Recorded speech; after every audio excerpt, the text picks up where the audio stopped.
Решетките на шахтите за атмосферската канализација се лесен и најчест плен за несовесните граѓани кои не бираат начин и средства да дојдат до брза и лесна заработувачка. Деновиве решетката за атмосферска вода на улицата Љупчо Сантов делумно беше извадена. Денеска екипа на комуналното јавно претпријатие Водовод Кочани интервенираше и постави нова решетка со цел непречено одвивање на сообраќајот и безбедност на пешаците. Ова е сериозен проблем кој покрај тоа што носи финансиски проблеми го отежнува сообраќајот и движењето на пешаците кои поради невнимателност или недоволна видливост можат лесно да настрадаат. Најголем дел од украдените шахти и решетки од атмосферската канализација завршуваат во откупните центри на Старо Железо. И покрај низата владини мерки за спречување на овој вид криминал, сепак не може да му се стави ред на овој вид нелегален бизнис.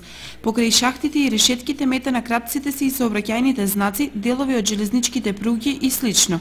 Граѓаните се жалат и на зголемениот број кражби на железни, бакарни и алуминиумски предмети од нивните домови, кои исто така завршуваат во откупните